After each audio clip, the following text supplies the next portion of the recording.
Hello there. Welcome to fanfics.alternos, a channel dedicated to creating alternate endings and stories. Before we begin, I want to say something important. This audio is a chapter made by a fan for fans of Game of Thrones. To protect my work, I've divided my version of the ending into 4 parts. This is the first one. In my version, Varys is alive and under arrest. Let's begin. The lions escape. While Daenerys continues her dance of fire and ash over King's Landing, 2 figures emerge from the depths of the Red Keep. Cersei and Jaime Lannister, covered in dust and ash, holding hands, manage to escape through the catacombs. But the city is no refuge. It's a trap, a hell with witnesses. The people recognize them, accusing fingers, faces full of hatred. To them, these 2 are the symbol of everything wrong with Westeros. The popular fury doesn't understand tragic loves or redemptions. It only knows that the Lannisters must pay. Jaime fights. He kills 2 attackers with his sword, but loses it among the bodies in the struggle. All he can do is run and drag Cersei with him. They run desperately through burning streets, dodging debris, until they spot an ancient building, an old temple of the faith. They pound on the door. It's locked, but the wood is old. They manage to force it open. They enter. Close it. Inside, unlit candles. Statues of the 7 covered in dust. Just the 2 of them leaning against the door, gasping for air. Outside, murmurs grow. Knocks on the door. Distant at first, then louder. They're in there. The Lannisters. The temple's roof is cracked. Through it, they see the sky red with fire. The ceiling, wounded by the dragon, threatens to collapse. But the mob will break in much sooner. Cersei and Jaime look at each other. They know. They've known since they left the catacombs. This is the end. Jaime takes her face in his hands, one of flesh, one of gold. He says, his voice breaking, I love you. I've always loved you. For as long as I can remember. You're the only thing that matters. Cersei replies with tears. I know. I love you too. They kiss. A desperate kiss wet with tears. She cries. He cries. When they part, she nods with her eyes. She accepts what's coming. And then Jaime acts. Not out of hatred. Not out of revenge. Not for redemption. Out of love. Jaime, tears streaming down his face, pushes Cersei to the floor. She falls onto her back on the cold stones. He positions himself over her. But Jaime only has one flesh hand.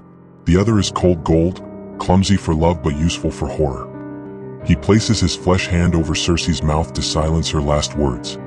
His golden hand presses against her throat. But it's not enough. The golden hand is strong, but it has no feeling. It can't find the right spot. Then he understands what he must do. He uses the floor as leverage. He leans his entire torso, crushing his golden forearm against her neck with every ounce of his desperation. She struggles. She convulses. Both cry as he's on top of her, suffocating her with the weight of his own body. It's not a clean strangulation. It's clumsy, brutal, desperate. Cersei's face slowly relaxes. Her eyes empty. Life fades away. Jaime keeps pressing 1 more second, 2, 3. Just in case she comes back, in case the horror abandons him. When Cersei stops moving, Jaime doesn't let go. He rests his forehead against hers. Their mingled tears fall to the stone floor. With trembling flesh fingers, he closes her eyes. The only eyes that ever touched his skin with tenderness. The Valonqar prophecy is fulfilled. But it's not a vengeful little brother. It's a broken man using a temple floor as an altar, sacrificing his queen to save her from a worse hell. The door bursts open. The mob charges in roaring. They see Jaime kneeling, Cersei's body in his lap, cradling her. They beat him with clubs, with stones, with whatever they have. Jaime receives each blow in silence. He feels nothing now. He only covers Cersei's body with his own, forming a shield with his back. The ceiling, wounded by the dragon, can't take any more. It creaks. The cracks widen. And it collapses. Massive stones fall on the crowd, on Jaime, on Cersei. The entire temple crumbles on top of them. On innocent and guilty. On executioners and victims. Thus, silence. Dawn breaks. Smoke still rises. Tyrion walks among the temple rubble. He searches for his family. He doesn't know what he expects to find. Among the stones, he spots an arm protruding. Jaime's golden hand. He approaches, and he finds him. Jaime covering Cersei with his body. Him on top of her like a shield. Useless. Beautiful. His golden hand still extended as if trying to protect her even from the stones. Tyrion kneels. He takes his brother's golden hand, then the flesh hand cold. He rests his forehead against them. He whispers, voice breaking, "Idiots, both of you. Always the two of you." Tyrion cries silently. Then, carefully, he begins removing small stones as if he could dig them out, as if he could bring them back. But he can't. He can only cry. Jon walks through the ruins, his face twisted with grief. Among the crowd of refugees, he spots a familiar figure. Arya, sitting on a stone, staring into nothing. He sits beside her. Long silence. "Arya." She looks up. "Jon, I saw what she did. I saw everything." "Me too. Our queen is a genocidal tyrant. She's worse than Cersei. She killed children, thousands of them, and she was smiling. So what are you going to do?" "I don't know. I need to see her. Understand." "There's nothing to understand. It's power. Just power. I'm getting out of here. This place is rotten. Everyone here is rotten. Take care of yourself, brother. Trust no one. Not even yourself." Arya walks away, disappearing into the ruins. Jon is left alone. Jon walks through the destroyed streets. In the distance, in a square, he sees Daenerys, surrounded by her unsullied and Dothraki. She's laughing, giving orders, happy, triumphant. Jon watches from afar. The woman he loves. The woman who killed thousands. And he doesn't know what to feel. She, as if sensing his gaze, turns, sees him, smiles at him. A warm, loving smile. Jon tries to smile back, but he can't. Tyrion, after burying Jaime, wanders aimlessly. Among the temple rubble, he sees a man sitting against a wall. Dirty, beaten, his face marked by soot and dried blood. His hands are tied. Two unsullied guard him. It's Varys. Remember, in my version, Varys is alive and under arrest. Tyrion approaches. Varys looks up. A sad smile appears on his lips. "My dear friend, have you come to watch the spider die too? Or are you just passing through on your horror tour?" "I didn't come to watch you die. I've seen enough death today." "Jaime? Cersei?" Varys inclines his head. "I'm sorry, truly. He was the best part of you." "Why, Varys? Why did you risk everything?" "You know it, Tyrion. She's already done her job. She defeated Cersei. She broke the wheel. But the wheel needs someone to guide it, not to burn it." "And who?" "You who are in chains. Me who just buried my brother. Jon, the true heir. The one who doesn't want power. The ones who want power are the ones who do the most damage. The ones who reject it, they're the only ones worthy of having it." The soldiers drag Varys away. Before leaving, he looks at Tyrion. "You can convince him. You have the words. Use them. For the living. For the dead. For Jaime." Tyrion finds Jon alone, staring toward the speech. "She killed my brother. Thousands. She'll be worse than Ares." "I know." Varys was right. She's already done her job. Westeros doesn't need another conqueror. It needs a good king. Someone who doesn't burn cities. Someone who rules for the living. It needs a king who doesn't want the throne. "I don't want." "Exactly. Go see her. Listen to her speech. Then decide." Jon walks through the crowd and runs into Varys, who tells him the Mad King burned out of paranoia, but she burns because she believes it's her right and she'll burn the entire realm. Each step weighs heavily. Varys and Tyrion's words echo in his head like whispers in a crypt. He'll be worse than the Mad King. Needs a good king. The one who doesn't want power is the only one worthy of having it. He reaches the front. Daenerys stands high above. Beautiful. Powerful. Smiling. Behind her, Drogon watches. She sees him. Smiles at him. For an instant, Jon forgets the ruins. Forgets the dead. Forgets the words. But only for an instant. She raises her arms. The crowd falls silent. And then she speaks. And Jon listens. And what he hears will change everything. Daenerys, high above, surrounded by Unsullied, raises her arms. The crowd hushes. Drogon, behind her, looms imposingly.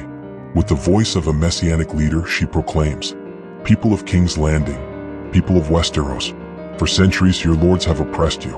The Lannisters, the Tyrells, the Starks, all played the Game of Thrones while you starved. I came to break the wheel. But the wheel isn't broken with words. It's broken with fire and blood. Some will say I've been cruel, that I've killed innocents. What? There are no innocents in a world that allows injustice. Anyone who didn't fight against Cersei was complicit with Cersei. The Seven Kingdoms need order. And order is built on foundations of fire. Those who kneel will live. Those who hesitate will feed my dragons. And to ensure that order so that no one divides us again, I will marry Jon Snow. Jon in the crowd opens his eyes in horror. Jon pushes through the people. Daenerys descends from the platform and walks toward him. When they're alone, she speaks softly, intimately, very different from her speech. Jon, my love, I know everything. About your father. About your blood. Jon tenses. You're the rightful heir. You could claim the throne. But you won't, will you? Because you love me. She caresses his face. Together we'll rule. You the wolf, me the dragon. Our son will unite the houses forever. And Westeros will have peace. Jon looks at her. He sees something in her eyes he doesn't recognize. It's not love. It's ambition in disguise. And those who won't kneel? Daenerys smiles as if it's obvious. They'll burn. But there will be few. People learn fast. Jon swallows. An internal struggle plays across his face. Then he kisses her. While they kiss, Jon's hand slowly moves toward his belt, toward his dagger. Flashbacks race through his mind like lightning. Varys saying she'll be worse than the Mad King. Tyrion saying needs a good king. Arya saying she's worse than Cersei. The faces of dead children among the ruins. The dagger enters Daenerys' side. She pulls back, surprised. Looks down. Sees the blood. The dagger buried. She whispers, incredulous, Jon? He holds her as she falls. Tears in his eyes. Infinite pain. Forgive me. For the living. For those who never asked for any of this. She falls to the ground. The crowd still doesn't understand what happened. Absolute silence. Drogon from above sees his mother fall. A deafening roar tears through the air. A sound that freezes the blood. Drogon doesn't understand betrayal. Doesn't understand politics. He only understands that his mother is wounded. He dives down. The crowd flees in terror, screaming. Chaos. He lands beside Daenerys. Gently nudges her body with his snout. She doesn't respond. She's still. For a moment, there's only silence. The world's largest dragon, curled up beside the woman who raised him. Drogon lifts his head. Looks at the Iron Throne in the distance. His eyes fill with fury. An ancient fury. He opens his jaws. Black, dense fire engulfs the Iron Throne. The iron melts, the swords fuse, metal flows like tears. The dragon doesn't kill Jon. Doesn't kill anyone. He kills the true culprit, the throne. The symbol of all suffering. Then, with incredible gentleness, he takes Daenerys' body in his claws. Beats his wings and rises.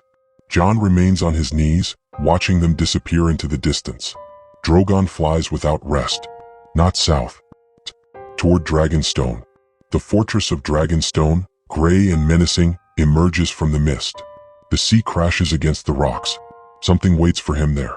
Drogon lands softly on Dragonstone's beach. But he doesn't stay there. He spreads his wings and flies upward, toward the fortress roof. At the top of the fortress, a wide expanse of ancient stone. In the center, a circle of darker stones, like a forgotten altar. Drogon lands. His claws touch the stones. The impact echoes through the entire fortress. Dust rises. On the rooftop, beside an ancient light well, a figure stands. Kinvara, the high priestess of the Lord of Light. Her red robe billows in the sea wind. Behind her, a dozen red priestesses form a semicircle. Some hold candles that don't extinguish in the wind. Others carry bowls of fire. All stare intently at Drogon. Drogon lowers his head. With utmost care, he places Daenerys' body in the center of the dark stone circle. Kinvara approaches, looks at the body, the wound, the blood. With a serene voice, without surprise, she says, "We knew. The Lord of Light showed us this night. The Queen would fall, and the Queen would rise again." The priestesses begin chanting in ancient Valyrian, a low, hypnotic chant. Kinvara raises her arms. "Bring the fires. Bring the blood. She who was born from salt and smoke will be reborn from salt and smoke once more." The priestesses place candles around the body. The fire dances. Daenerys' wound begins to close slowly, almost imperceptibly. Drogon watches from nearby. He doesn't move, only watches. Guards. But not only the priestesses are there. In the shadows, hooded figures observe. Magicians. Men from Karth. People who know things no one should know. One of them, an ancient wizard, whispers, "No one must know she's here. Not the three-eyed raven. Not his messenger crows. We will hide her. We'll misdirect anyone who tries to find her." Waves of energy expand from the rooftop, covering the island, blinding any magical vision. But while her body heals, her mind burns. Daenerys sleeps, but her sleep isn't peaceful. Her face twists. Nightmares. Miri Mazdur laughing in the flames. The Master's children, dead in their beds. The Lannisters burning alive. The faces of King's Landing's innocents. A voice repeats, "You did this. You chose this." Kinvara watches from the shadows and says, "The lives she took haunt her. The price of power is higher than any throne. Let her face her ghost. Only then will she truly be reborn." One of Daenerys' eyes opens for an instant. Intense red, pure dragon fury. Then closes again. Well, that's the first part. I hope you liked it. Share, comment, hit that like button, and subscribe. I'll upload the next part soon.